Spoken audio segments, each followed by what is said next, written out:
I'm going to say the Clippers. And the reason why I think they're set up more to make the NBA Finals run is because they have the defensive mindset. And then they got one of the genius coaches sitting on the bench. If not, we say Popovich is the best coach in the NBA. Then if Popovich is the best, then Doc Rivers is the second best in terms of what he's able to do, how he's able to create, and defensively the mindset that he'll bring to that team.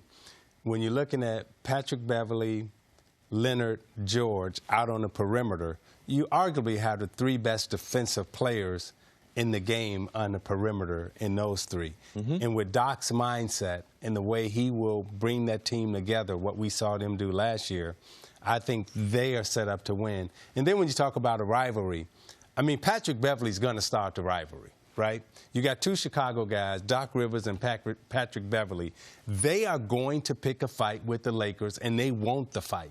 And then you got two straight killers in terms of George and Leonard, who quietly just go out and take care of business.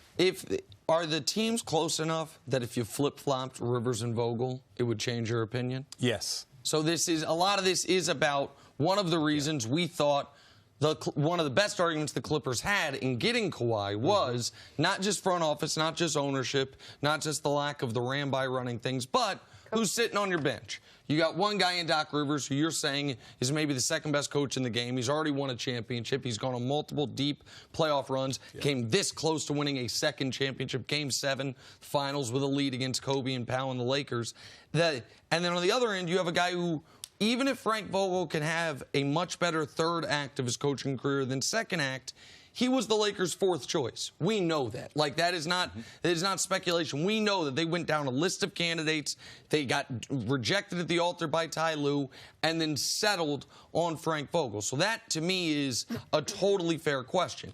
I do think when we talk defense, we are underrating to a degree what an Anthony Davis anchored defense can be with the right people around. We've seen Anthony Davis play Defensive Player of the Year level defense on mediocre teams, on a good team, on a team where, and I know everyone loves the viral video of LeBron being pushed out on the perimeter, we know year after year that in the postseason LeBron is a plus defender. And that's what we're talking about here is what will they be in the postseason, or at least part of what we're talking about, plus Anthony Davis protecting the rim.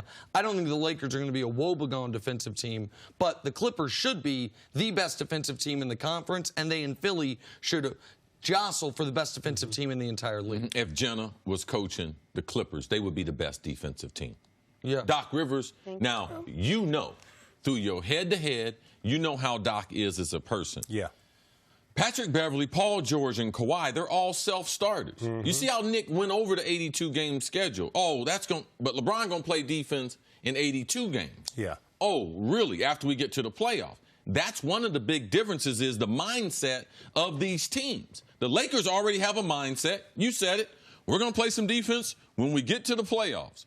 Well, in the Western Conference, if you're the number 3 seed, you're the number 4 seed, it's going to be tough sledding. So for me, the mentality to go through the 82-game schedule, Doc has had success against LeBron James. Kawhi has had success. Paul George has had success. And Patrick Beverley, on the night that the Kawhi thing went down, you could see in Vegas. He went up to him and looked right at him, shook him up and said, oh, it's going to be on. Yes. And I followed him on Twitter. Yes. And you could see he had a little comment, how much fun it's going to be. So to me, we can blame it on Vogel.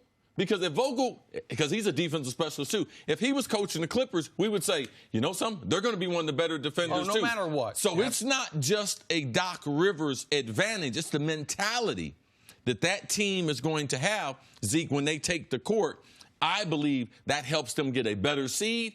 And those seedings is going to be so important as we get into the end of March next Regardless of which of those teams are better, as a former player, how much do you think current players are looking forward to going into a season for the first time in a long time without a super team, where everyone's got a shot? Last year we talked about, okay, so it'll be the Warriors this year, but then after that, we'll see what KD does.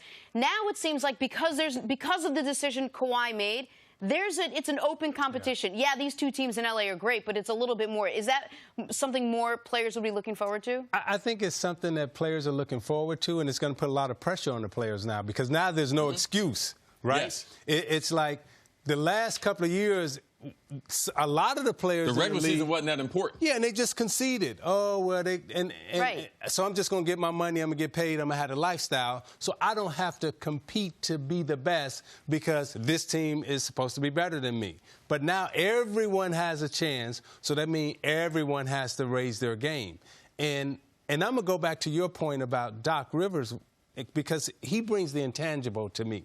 And the intangibles is, can that coach reach inside your heart and pull something out of you, right? And make you do some things that you didn't believe that you can possibly do. Oh, man, that's a great point. And Doc Rivers does. That's what Buddy Ryan was good at, right? Buddy would make that defense think that they could do things that they didn't normally would do. And as an athlete, we all are self-starters at the great level.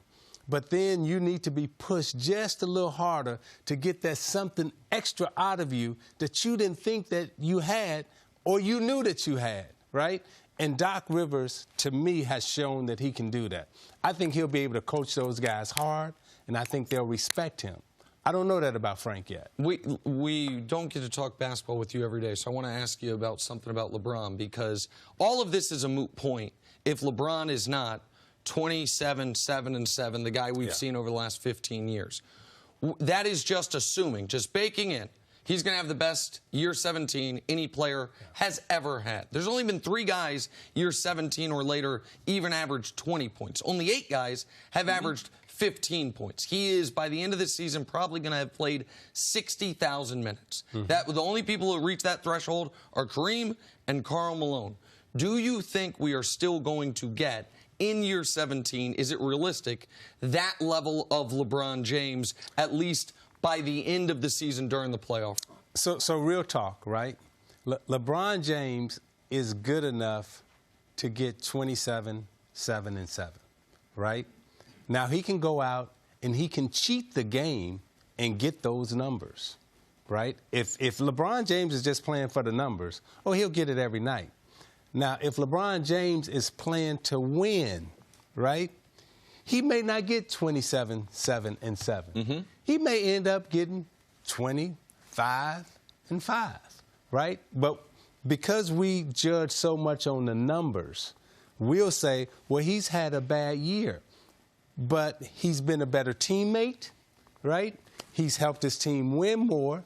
Now, those 5 boxes that we only measure people by now, he can max out in those 5 boxes, and his teammates hate him and don't want to play with him, right? But he'll be good in those 5 boxes. If those numbers drop a little bit, he may win more and could possibly... Right, if he defers to AD a little more. Yeah, he could possibly be better as a player, but those numbers don't tell you that.